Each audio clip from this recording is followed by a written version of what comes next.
যত ষড়যন্ত্র হোক, যত সমস্যা দেখা দিক, জমিনে টিকে থাকা লাগবে।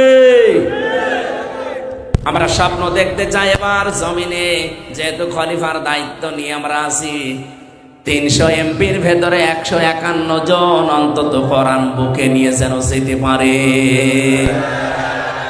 এটা যদি কেউ মনে করেন যে না এটা জামাত ইসলামের কাজ, হোক এইটাই জামাত ইসলামের কাজ। কেউ যদি মনে করেন এটা দুনিয়ার কাজ, হ্যাঁ এইটাই দুনিয়ার কাজ। কেউ যদি মনে করেন এটা রাজনীতি, হ্যাঁ এইটাই রাজনীতি।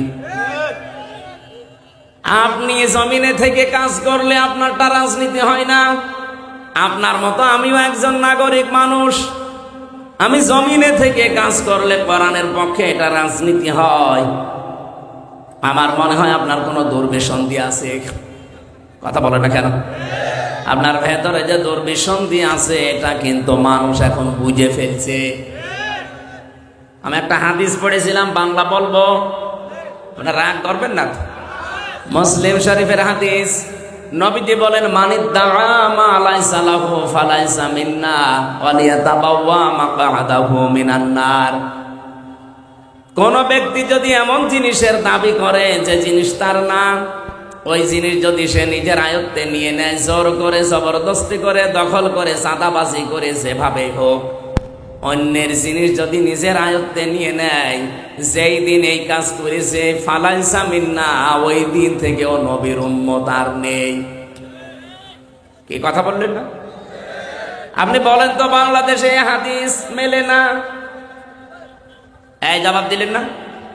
বলেন বলেন, কত মানুষকে আমরা দেখতে পেলাম এই হাদিস বাংলাদেশে অনেকে আজ মেনে নবীর উম্মত থেকে অলরেডি বের হয়ে চলে গেছে। কথা বলেন ঠিক কিনা? দ্বিতীয় নম্বরটা আরো কঠিন, ওয়ালিয়াতাবাওয়া মাকআদাহু মিনান নার, সে যেন জাহান্নামে নিজের একটা স্থান তৈরি করে নিল। বলেন নাউজুবিল্লাহ। নবীজি জানিয়েছেন 3টা জায়গায় যদি কেউ টাকা পয়সা সময় খরচ করে, কিয়ামতের দিন তার জবাব আল্লাহর কাছে দেওয়া লাগবে না। 1 নম্বরে কোরআনের পেছনে, আপনি কোরআন প্রসারে কায়েমে, যার পেছনে সম্পদ এবং সময় ব্যয় হবে, যদি ওটা কোরআন কেন্দ্রিক হয়, যেহেতু এটা আল্লাহর বাণী, এজন্য কিয়ামতে এই সময়ের, এই সম্পদের হিসাব আল্লাহর দরবারে দেওয়া লাগবে না।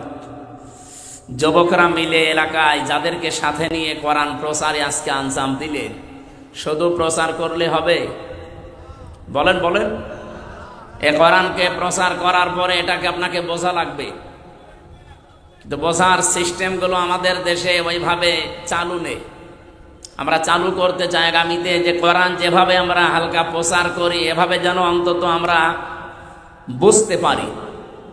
কোরআন যেভাবে প্রচার করার নিয়ম, তার চাইতে বেশি দরকার বোঝা। এ বাংলাদেশ, ভারত, পাকিস্তানে যারা কোরআনের কথা বলে, অনেক মানুষ আমরা কোরআনের এই প্রচার শোনার পরে না বুঝে মনে করি ওইটাও ঠিক। আমি নাম ধরেই বলছি, এই যে বিভিন্ন ভণ্ড পীর যারা আছে, এই মানুষগুলো যখন আলোচনা শুরু করে, কথাবার্তা আমাদের সামনে বলে, এরা কি কোরআন হাদিসের বাইরে কোনো আয়াতের কথা বলে? বলেন বলেন, এরা কোরআনের আয়াত দিয়েই কথা শুরু করে, আয়াত পড়ে ঠিক চলে যায় অন্য লাইনে। আর এটা দোষ শুধু ওদের না, দোষ আমাদেরও আছে, কারণ আমরা তো বুঝি না। আছে তাহিরি সাহেব বলল কি, যদি বুঝতাম যে তাহিরি সাহেব জিকিরের নাম নিয়ে আল্লাহর নাম বাদ দিয়ে দিয়েছে, যেখানে আর 11 দিন পর একটা দিবস আমাদের সামনে আসতেছে, নাম কোরবানি। কি নাম? এ কোরবানি খালি আমাদের উপর আল্লাহ দেয়নি। ঈদুল আজহা এটা শুধুমাত্র আমাদের উপরে না, কোরবানির এই নিয়মটা একেবারে দুনিয়া তৈরি হওয়ার পর থেকে চলে আসতেছে, কিয়ামত পর্যন্ত চলবে। কিন্তু ঈদুল ফিতর যেটা, এটা কিন্তু একেবারে দুনিয়া তৈরি হওয়ার পর থেকে শুরু হয়নি। এটা মাত্র 1500 বছর আগে শুরু হয়েছে, যখন কোরআন নাজিল হয় তখন। রমজানুল মোবারক যখন এই পৃথিবীতে ঘোষণা হয়েছে, তখন এই রমজানের যে ঈদ আমরা বিশ্বনবী হিজরত করার পরে ঘোষণা দিয়েছিলেন, তার ভেতরে এইটা একটা। তার মানে ঈদুল ফিতরের বয়স খুব বেশি না, মাত্র 1500 বছর। আর কোরবানির বয়স কোটি কোটি বছর। আল্লাহ রাব্বুল আলামিন বলেন, ওয়ালিকুল্লি উম্মাতিন জাআলনা মানসাকান অবশ্যই আমি প্রত্যেক জাতির জন্য কোরবানির নিয়ম এটা বানিয়ে দিয়েছিলাম। এখানে মাংসাক শব্দের অর্থ তিনটা। নুসুকের প্রথম অর্থ হচ্ছে জবাই করা। 2 নাম্বার, নুসুক মানে হজের কার্যকলাপ, এখন যেটা চলছে হাজিরা করছে। 3 নাম্বারে নুসুক মানে ইবাদত বন্দেগী, যেটায় কষ্ট পায়। এই তিনটার সমন্বয়ের নাম মাংসাকুন বা নুসুক। তাহলে নুসুকের প্রথম অর্থ যদি আপনি জবাই করা ধরেন, এ পর্যন্ত শেষ করে না দিয়ে আপনি কি বলতে চান আল্লাহ? যে জবাই করো তোমরা প্রত্যেক জাতির জন্য, আমি এটা দিয়েছিলাম বিধান।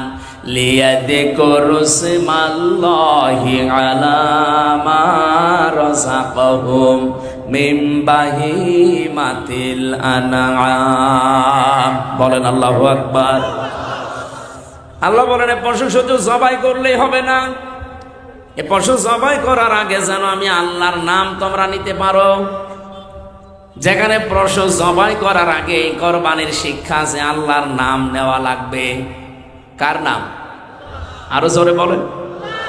নাকি বাবার নাম নিলে হবে? অনেকে তো ইয়ালি বাবা, শালি বাবা, খাজা বাবা বলেও জবাই করে।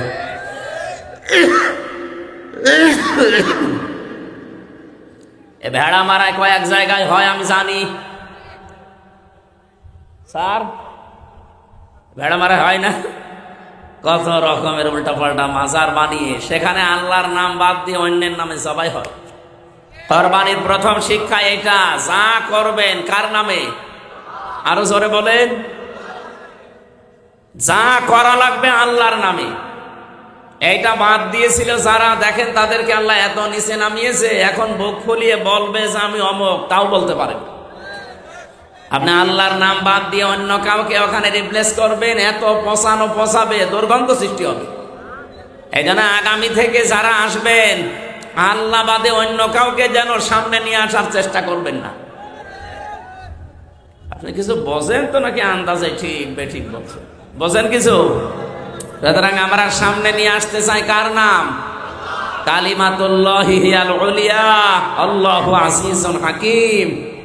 সব চাইতে উপরে থাকবে কার নাম বলেন তো? আমরা আর কাউকে উপরে রাখতে চাই না, সে বাবা হোক আর স্বামী হোক। অনেকে দেখি না, যে আসে সে উপরে তুলে ফেলে। কেন? ওখানে আল্লাহু আকবার লিখে দিতে পারেন না? লিয়াযকুরুসমাল্লাহ, যেন তারা, এই নাম এখানে জের দেওয়া আছে, যেন তারা আল্লাহর নাম উচ্চারণ করতে পারে। আলা মা রাযাকাহুম, তাদেরকে যে রিজিক গুলো দিয়েছি, মিন বাহিমাতিল আনআম, এই চতুষ্পদ জন্তু জানোয়ার এগুলো জবাই করার সময়, যেহেতু যে সমস্ত ভণ্ড দরবার গুলোতে আল্লাহর নাম বাদ দিয়ে অন্যের নাম উচ্চারণ হয়, কোরবানির শিক্ষা তারা আজও নিতে পারে। বলেন বলেন। আমার ভাইরা, আমি যে শিক্ষাটা এখান থেকে আমি নিজে পেয়েছি, আজকে থেকে কঠিন ভাবে সিদ্ধান্ত নেওয়া লাগবে, জীবনে যতদিন বেঁচে আছি আল্লাহ পাক ছাড়া কাউকে আমি উপরে নিয়ে যাব। আরো জোরে বলেন। যেহেতু কোরবানি এসেছে আমাদের সামনে, বেশি দিন আর নেই, 11 দিন বাকি আছে। মাত্র 11 দিনের ভেতরে আমাদের সিদ্ধান্ত পুরাপুরি নিতে হবে। এবার যদি সিদ্ধান্ত ভুল করেন, আমার মনে হয় আবার কতদিন পরে কোরবানি আসতেও পারে, নাও আসতে পারে। কারণ আপনার জীবনে হয়তো আপনি আর পাবেন না।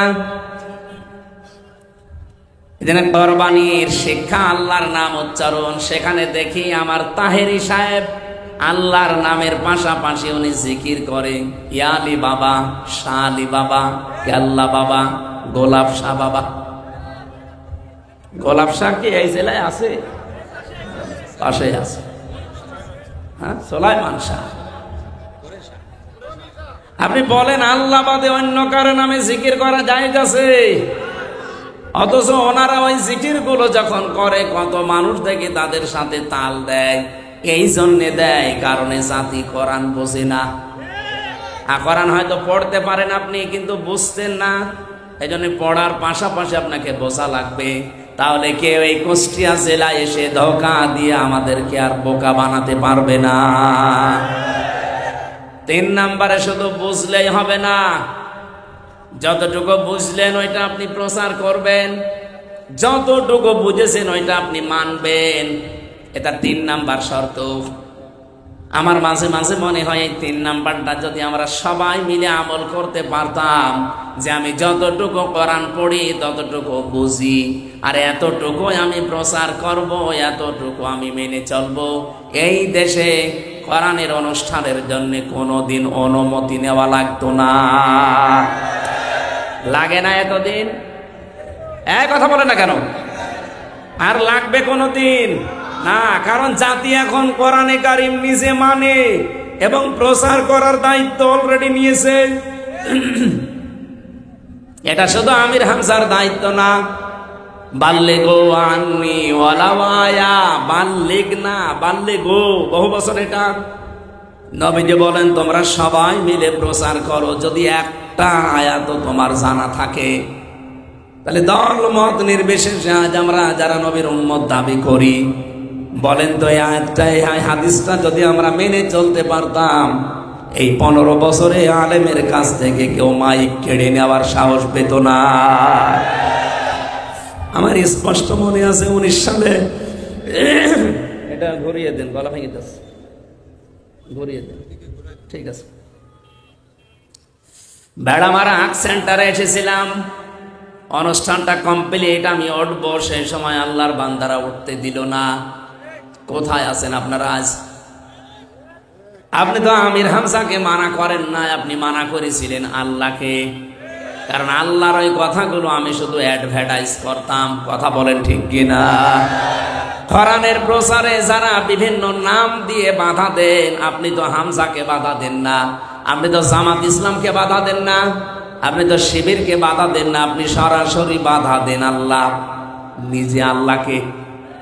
কারণ এই কথাগুলো আল্লাহরই প্রচার করার দরকার। আল্লাহর কথা উনি আমাদেরকে প্রতিনিধি করে পাঠিয়ে প্রচার করাচ্ছে।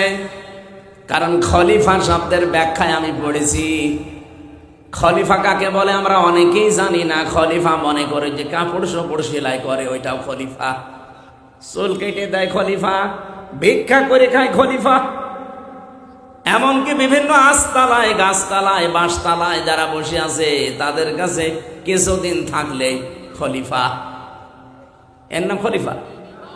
খলিফা মানে স্থলাভিষিক্ত।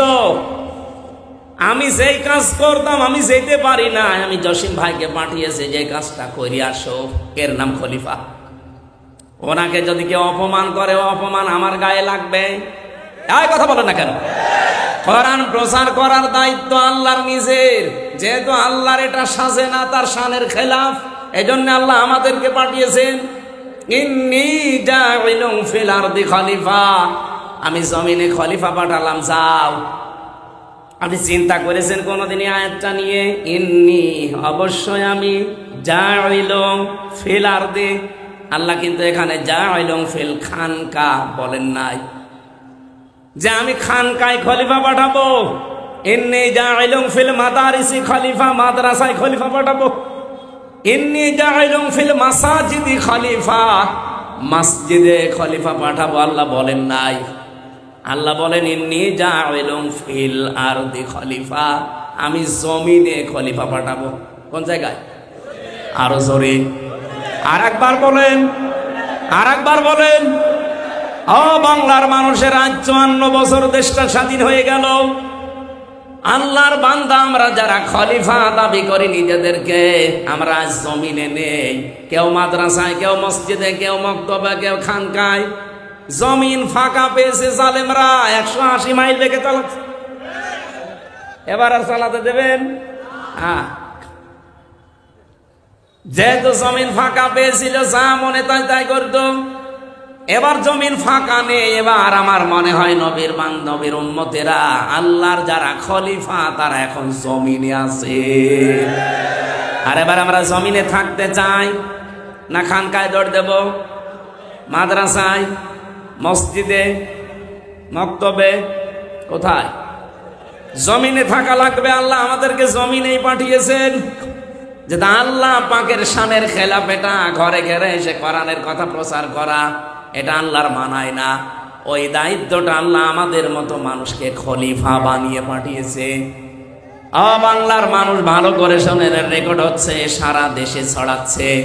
এবার আর আল্লাহর খলিফারা কোনদিন জমিন ছেড়ে চলে যাবে।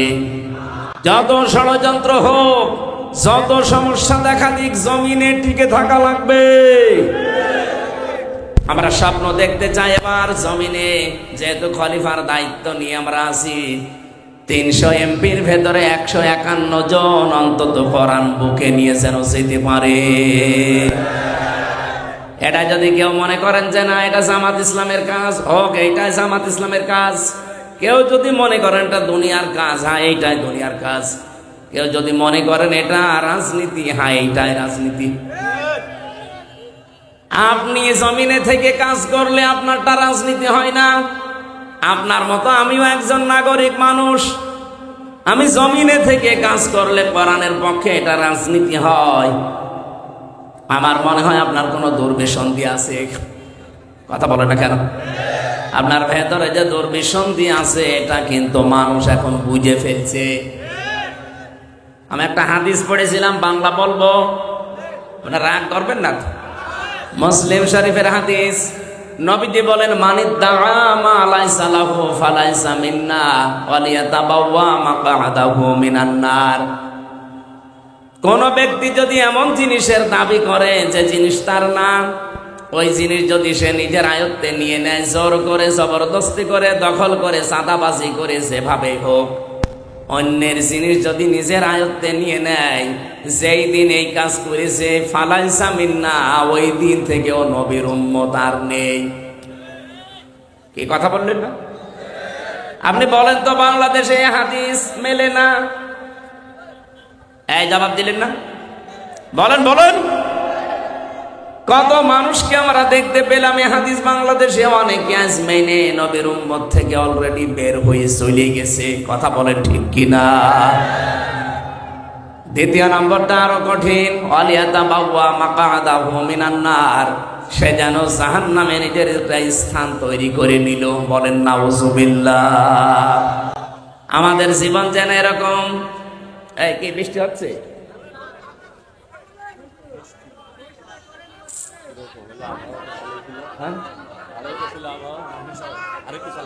সুবহানাল্লাহ আলহামদুলিল্লাহ লা ইলাহা ইল্লাল্লাহ লা ইলাহা ইল্লাল্লাহ মুহাম্মাদুর রাসূল।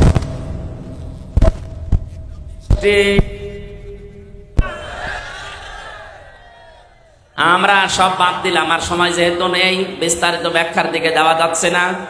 আমরা এখন থেকে কোরআন বুঝতে চাই, এই কারণে কেউ যেন কোরআনের নাম নিয়ে এসে আমাদের ধোঁকা দিতে না পারে। কারণ বহু মানুষ এভাবে সারা দেশে ধোঁকা দিচ্ছে, মনে হয় যে কোরআন থেকেই বলছে, অথচ ওগুলো কোরআনের কথা না। 4 নম্বরে কোরআনে কারিমকে দাঁড় করানোর জন্য চেষ্টা করা লাগবে। আল্লাহ এই 4টা শর্ত মেনে কোরআনে কারিমের সাথে যারা সম্পৃক্ত আছেন কবুল করেন, বলেন আমিন। সূরা মারিয়াম 98টা আয়াত আছে, মাত্র একটা আয়াত পড়েছি, 41 নম্বর আয়াত। আল্লাহ রাব্বুল আলামিন যেহেতু কোরবানির সামনে, প্রথম কোরবানি আদম নবীর সন্তান থেকে সিস্টেম চালু হয়েছিল, আর আমরা যে পশু জবাই করে খাই এই সিস্টেম চালু হয়েছিল আমাদের জাতির পিতা ইব্রাহিম আলাইহিস সালাম থেকে। সেই কথাটা আল্লাহ আমাদেরকে কিছু নিয়ম নীতি শিখিয়েছেন আয়াতের মাধ্যমে। অযকুর ফিল কিতাবে ইব্রাহিম, এই কিতাবের ভেতরে ইব্রাহিমের আলোচনা আছে, এটা আপনি স্মরণ করেন। স্মরণ করেন মানে আপনি মানুষের কাছে বর্ণনা করেন। ইন্নাহু কানা সিদ্দিকান নাবিয়্যা, নিশ্চয় সে ছিল একদিকে সিদ্দিক আর একদিকে নবী। সিদ্দিক আর নবী, এই দুইটা জিনিসের উপর আজকের আলোচনা ছিল আমার। 1 নম্বরে আমাদের জাতির পিতা ইব্রাহিম আলাইহিস সালাম, তিনি সিদ্দিক ছিলেন। এই মানুষ সত্যবাদী হয় না, সত্যকে সত্য জানার পর দ্বিধাহীন চিত্তে একেবারে সব চিন্তা ভাবনা বাদ দিয়ে যারা মেনে নিতে পারে ইব্রাহিম নবীর মতো, তারা হচ্ছে সিদ্দিক। আজ বাংলাদেশের সেই সময় অলরেডি এসে গেছে। এই কথা বলে না কেন? সামনের সময় হক এবং বাতিলের, কোনটা সত্য কোনটা মিথ্যা, ইব্রাহিম নবী খোঁজ করে অনুসন্ধান করে পেয়েছিলেন। আঙ্গুল এসেছে। সুতরাং সত্যকে সত্য জানার পর দ্বিধাহীন চিত্তে প্রশ্ন ছাড়া পেছনের টান বাদ দিয়ে সব কিছু ছেড়ে দিলে যারা মেনে নিতে পারে তারা হচ্ছে ইব্রাহিমের সন্তান। আর যারা সত্যকে সত্য জানার পরও মানতে চায় না দুনিয়ার কোন স্বার্থ পেয়ে, ওরা ইব্রাহিমের সন্তান না নমরুদের সন্তান। আমরা নমরুদের সন্তান হতে চাই, সন্তান হব কার? আরো জোরে বলেন। আমি 7টা কিরাতের ভেতরে 2 কিরাত তেলাওয়াত করেছিলাম, ইব্রাহিম ইব্রাহাম। এই তেলাওয়াত কিন্তু কিরাতের ভেতরে কিছু শিক্ষা ছিল। আস্তে তো পড়ছে, মানুষটা ডিস্টার্ব করে ফেলছে। এটা দেওয়া যাবে না ভাই, এটা সব আপনারা বসেন, আপনারা বসেন। আমার ভাইরা, আজ জাতির লক্ষ্যে আমরা চোখে আঙ্গুল দিয়ে হক কোনটা বাতিল কোনটা দেখিয়ে দেই। যারা বুঝতে চায় না চোখের ভেতরে আমরা আঙ্গুল ঢুকিয়ে দেই, এই দেখেন হক এইটা বাতিল। এরপরও দেখি মানুষ শুধু আমাদেরই দোষ দেয়। আমার এখনো ওই দোষ দিতে পারে নাই, মুরব্বীকে হয়তো দিতে পারে, বলে 71-এর অপরাধী, 52-র অপরাধী, 47-এর অপরাধী। আরে ভাই, শুধু 71, 52, 47 তোলেন কেন? আপনি 24-এর কথা বলতে পারেন না? বলেন। দেশ এখন আর 71, 52, 47-এ চলবে না, এখন দেশ চলবে 24-এর চেতনা অনুযায়ী। আপনারা রাজি আছেন না? কারা রাজি আছেন 24-এর চেতনায়? দেখি লিল্লাহে তাকবীর।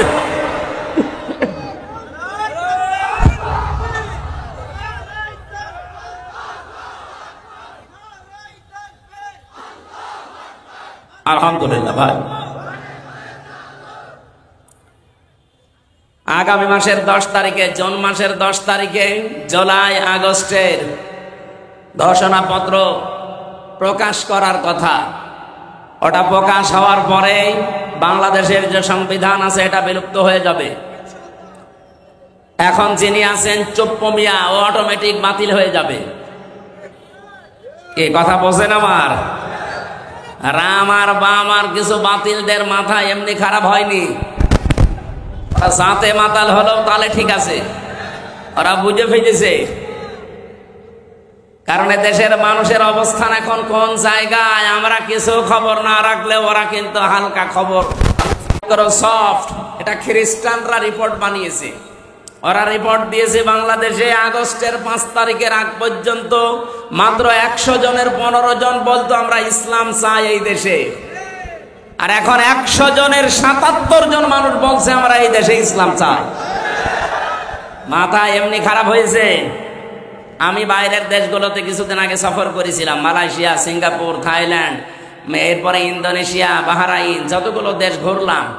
ওই সমস্ত দেশে যে আমি আগে যাই বিশ্ববিদ্যালয়ে, নাম করা ভার্সিটি যেগুলো আছে আগে ওগুলো ঘুরে আসি, দেখি ওখানে কোনো তথ্য পাওয়া যায় কিনা। ওখানে যে সমস্ত বিশ্ববিদ্যালয়গুলো ঘুরেছিলাম, ওই দেশের মালয়েশিয়ার স্বরাষ্ট্রমন্ত্রীর যিনি দায়িত্বে আছেন, উনি বাংলাদেশে যেমন ইসলামী ছাত্র শিবির বলে একটা সংগঠন আছে না, মালয়েশিয়া ইসলামী ছাত্র শিবিরের নামে একটা সংগঠন আছে, ওটা অন্য নামে চলে। ওই দেশে ইসলামী ছাত্র শিবিরের কেন্দ্রীয় সেক্রেটারি জেনারেল হচ্ছে এখন মালয়েশিয়ার স্বরাষ্ট্রমন্ত্রী। ওই দেশের যিনি এখন দায়িত্বে আছেন ডক্টর আনোয়ার ইব্রাহিম হাফিজাহুল্লাহ, ওনার সাথে একটা সাক্ষাতের ব্যবস্থা ছিল, কিন্তু আমার ফ্লাইটের কারণে আমি আর পারি না। আমি যতগুলো দেশের বড় বড় মানুষের সাথে মিশেছি, কথা বলেছি, তারা এ কথা জানাতে চায় যদি ইসলামের হাতে এই দেশ বাংলাদেশ সামনে আসে তারা চালাতে পারবে তো, কি কি করবে, এই কথাগুলো আপনারা বলেন। তার মানে বিশ্বে শুধু বাংলাদেশ না, 257টা দেশ আছে, মুসলিম অমুসলিম মিলে সবাই এখন অনেকের ভেতরে বিশ্বাস 15 থেকে যখন 77% চলে গেছে, এই দেশের সামনে কোরআন বিজয়ী কেউ বাধা দিয়ে আটকিয়ে রাখতে পারবে না ইনশাআল্লাহ। নয়তো এমনিতেই জিজ্ঞাসা করে যে কোরআন যদি সামনে আসে কিভাবে চালাবেন, এমনি বলে। এতদিন তো বললো না, এর আগে তো বহুবার গিয়েছি, কই কোনোদিন তো জিজ্ঞাসাও করে নাই।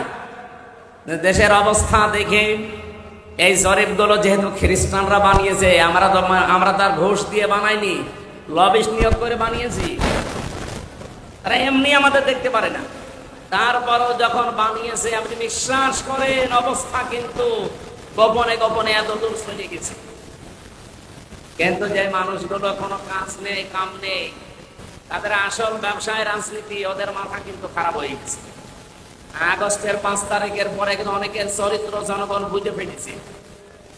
আজকে আমার একজন বলছিল, একজন বড় মাপের, আমি নাম নিলাম না, একটা অপারেশনে ছিলাম আজকে, উনি আমারে বলছে যেভাবে এগিয়ে যাচ্ছে, আগস্টের 5 তারিখের পরে একটা বড় দল যেভাবে উল্টাপাল্টা কাজ আরম্ভ করেছে, জনগণের কাছে যেহেতু চরিত্র তাদের একেবারে সব স্পষ্ট, নির্বাচন আসতে আসতে মানুষ ইসলামের পক্ষে যদি কলা গাছও দাঁড়ায় সেও পাস করে। এই জন্য জোয়ার যখন এসেছে, আপনাদেরকে আমি আল্লাহর এই আয়াত থেকে শিক্ষা দিতে চাই। আমাদের জাতির পিতা ইব্রাহিম নবী, উনি হক সন্ধান করেছিলেন, অনুসন্ধান করেছিলেন, খোঁজ করেছিলেন, তারপরে তিনি হক পেয়েছেন। এখানে প্রায় 3টা নিয়ম নীতি আমি আয়াতে পেয়েছি। সূরা আনআমের 74 নম্বর আয়াত থেকে আপনি খুলে দেখবেন। আমি কি তাফসিরে যাব? আপনারা দৌড় দেবেন না তো? আল্লাহ রাব্বুল আলামিন বলেন, যারা দাঁড়িয়ে আছেন যদি জায়গা ভালো থাকে বসেন। এই যে ভাই, এত মূর্তি ভাঙার পরও আপনি দাঁড়িয়ে আছেন, আপনার ভাঙা লাগবে। রাব্বুল আলামিন বলেন, ওয়াইদ ক্বালা ইব্রাহিম লিআবিহি আযারা তাত্তাখিযু আসনামান আলিহা ইন্নী আরাকা ওয়া কওমাকা ফি যালালিম মুবিন। আমাদের যিনি জাতির পিতা, যার কাছ থেকে কোরবানি পশু জবাই করার মাধ্যমে যেটা খেয়ে ফেলা হয়, এই নিয়মটা আমরা ইব্রাহিম নবীর সুন্নাত এখান থেকে পেয়েছি। এর আগে যদি পেতাম তাহলে আর খাওয়া যেত না। আদম নবীর জামানায় এই পশু জবাই করার নিয়ম ছিল, কিন্তু ওটা এরকম ময়দানে রেখে আসা লাগতো। আকাশ থেকে আগুনের ঝলক এসে ওটা পুড়িয়ে ফেলতো। যদি টাকা হালাল হয় পুড়ে যেত, আর যদি 2 নাম্বার হয় সালমান এফ রহমানের মতো পড়ে থাকতো। আমার মনে হয় ওই শরীয়ত যদি এখন থাকতো, কত হাসিসে ধরা খেত, কত মানুষের আত্মীয় স্বজন সব নষ্ট হয়ে যেত, বউ চলে যেত, তুমি 2 নাম্বার। রাব্বুল আলামিন বলেন, ইযে ক্বাররাবা কুরবানান ফাতুকবিলা মিন আহাদিহিমা ওয়া লাম ইউতাকাব্বাল মিনাল আখার ক্বালা লা আকতুলান্নাকা ক্বালা ইন্নামা ইয়াতাকাব্বালুল্লাহু মিনাল মুত্তাকিন। বলেন আল্লাহু আকবার। সূরা মায়েদার 27 নম্বর আয়াতের শেষের দিকে আছে, 6 নম্বর পারা 11 নম্বর পৃষ্ঠার 8 নম্বর লাইনে আছে। এটা ফি জিলালিল কোরআন থেকে বলছি। রাব্বুল আলামিন বলেন, আমি যখন এই 2 আদম নবীর সন্তান 2 জন হাবিল আর কাবিলকে বললাম রেখে আসো কোরবানির সাঁটিয়াল ময়দানে, তারা রেখে এসেছে। একজনেরটা কবুল হয়েছে, ওই যে সিস্টেম বললাম, আরেকজনেরটা হয়নি। যারটা হয়নি সে তো চিন্তা করবে যে কেন হলো না, আমি কেন আল্লাহর দরবারে মনোনীত হতে পারলাম না, আমার এই কোরবানি কেন কবুল হইল না, এই চিন্তা করার দরকার ছিল। কিন্তু না, ও বলছেন ক্বালা লা আকতুলান্নাকা, এই হাবিল তুই আমার বয়সে ছোট, তোর শরীরে শক্তি কম, তোর যোগ্যতা মেধা সব আমার চাইতে কম, এরপরেও তোরটা কবুল হয়ে গেল, আমারটা হইল না, তোরে আমি আর বাঁচতে দেব না, তোরেই মেরে ফেলবো। আপনি বলেন তো এটা কি মানুষের কাজ না কাবিলের কাজ? কাবিল মানুষ ছিল না? আমার তো মনে হচ্ছে অবস্থা দৃষ্টে সেই দুনিয়ার প্রথম সময় যখন আল্লাহ কাবিলকে আর হাবিলকে পাঠিয়েছিল, আবার মনে হচ্ছে কাবিলের অনেক রূহ এই দেশে এখন ফিরে এসেছে। নিজে ভালো হতে পারে না জনগণের কাছে, নিজের চরিত্র ভালো না, নিজে চাঁদাবাজ, বাকিটার বললাম না। মানুষ আপনাকে গ্রহণ করে না কেন সেগুলো আবিষ্কার করেন না।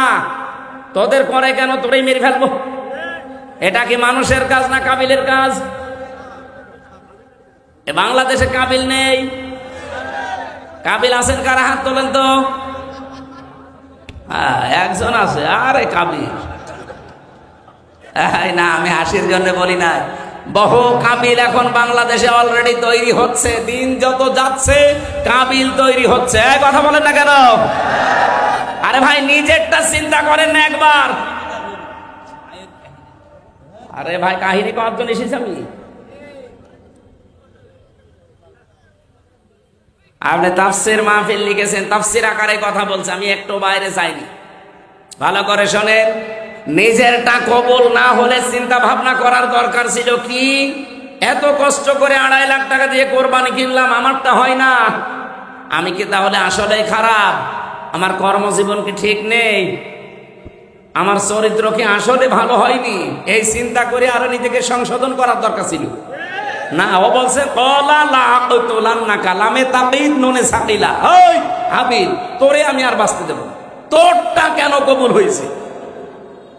এই 54 বছরে যারা নিজের মেধা, যোগ্যতা, চরিত্র দিয়ে, কাজ কাম দিয়ে জনগণের আস্থা অর্জন করে ফেলেছে, আপনি তাদেরই মেরে ফেলতে চান? মেরে ফেলে আপনি জনগণের মন পাবেন? ক্বালা ইন্নামা ইয়াতাকাব্বালুল্লাহু মিনাল মুত্তাকিন।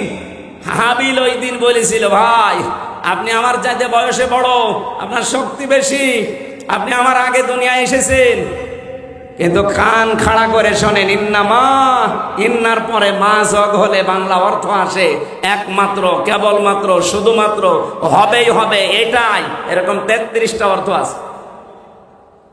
হাবিল বলতে চেয়েছিল, হে ভাই, আমি গ্যারান্টি দিতে পারি শুধুমাত্র, কেবলমাত্র, একমাত্র আল্লাহ মুত্তাকিদের জিনিসপত্র গ্রহণ করে থাকে। এই জন্য তিনি কব্বালা দেননি, এটা কব্বালু দিয়েছেন। এটা মজারে, বর্তমান, ভবিষ্যৎ, প্রেজেন্ট, ফিউচার। হাবিল বলতে চেয়েছিল, ভাই আপনাকে শুধু না, কিয়ামত পর্যন্ত যারা দুনিয়ায় আসবে সবাইকে আমি আজকে জানিয়ে দিলাম, আল্লাহ শুধু মুত্তাকিদের ইবাদত বন্দেগী, কুরবানি গ্রহণ করছে এবং ভবিষ্যতেও করবে। এই জন্য আগামীর কুরবানি যদি কবুল করাতে হয়, জোর জবরদস্তি করা, দখলবাজি করা, সাদাবাজি করা বন্ধ করা লাগবে। চরিত্র ভালো করেন, নিজেকে সংশোধন করেন, 2.5 লাখ টাকা লাগবে না, 2.5 টাকার কোরবানি হলেও কবুল হয়ে যাবে ইনশাআল্লাহ। এটা যেহেতু ওই শরীয়ত ছিল আদম নবীর সন্তান থেকে আমাদের নবীর আগ পর্যন্ত, কিন্তু আমাদের নবী না, ইব্রাহিম নবীর আগ পর্যন্ত, ইব্রাহিম নবী থেকে শুরু করে আরেকটা শরীয়ত আমরা পেয়েছি, যেটা এই যে পশু জবাই করে আর আগুনে পুড়িয়ে ফেলা লাগে না, এটা আমরা খেয়ে ফেলতে পারি। রব্বুল আলামিন বলেন, তোমাদের এই জাতির পিতা তিনি সিদ্দিক এবং নবী হয়েছিলেন কি করে জানো? তার বাবা ইব্রাহিমকে ডাক দিয়ে বললেন, হে আমার শ্রদ্ধাভাজন পিতা আজর, আতাত্তাখিযু আসনামান আলিহা। হারফে ইস্তেফহাম, প্রশ্নবোধক চিহ্ন, এটা ইন্টারগেটিভ সেন্টেন্স।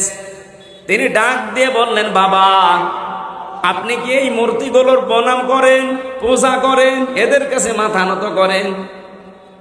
ইন্নী আরাকা ওয়া কওমাকা ফি যালালিম মুবিন। আমি দেখতে পাচ্ছি অবশ্যই আপনি এবং আপনার জাতি সবাই বিভ্রান্তির ভেতরে, স্পষ্ট গোমরাহির ভেতরে আছেন। কারণ যার সামনে মাথা নত করলেন ও তো নিজেও কিছু করতে পারে না। ইয ক্বালা লিআবিহি ইয়া আবাতি ইন্নী, ইয়া আবাতি লিমা তা'বুদু মা লা ইয়াসমা'ু ওয়া লা ইউবসিরু ওয়া লা ইউগনি আনকা শাইআ। এরা কথা বলতে পারে না, দেখতে পারে না, কোনো উপকারও করতে পারে না, কেন আপনি এই কাজ করেন? বাবাকে কথাগুলো বলতে বলতে দলিল দেওয়া লাগবে, এজন্য নিজেও তো কিছু দেখা লাগবে। আল্লাহ পাক বলেন, আমি ইব্রাহিমকে এমন এমন কিছু দেখিয়েছিলাম, ওয়াকাযালিকা নুরি ইব্রাহিমা মালাকুতাস সামাওয়াতি ওয়াল আরদি ওয়া লিয়াকুনা মিনাল মুকিনিন। ওদের ভেতরেই বেড়ে ওঠা একজন মানুষ, ওদের বংশে জন্ম নেওয়া একজন মানুষ, কি এমন হয়ে গেল, কি দেখলেন হঠাৎ করে তিনি তার জীবন ধারা পাল্টিয়ে ফেললেন, কথার ধরনও পাল্টিয়ে গেছে। তিনি বললেন, হে আমার বাবা, নড়তে পারে না, কথা বলতে পারে না, দেখতে পারে না, উপকার করতে পারে না, কেন তাদের ইবাদত করেন? হযরত ইব্রাহিম কেন তো শক্ত কথা বলেছিলেন জানেন?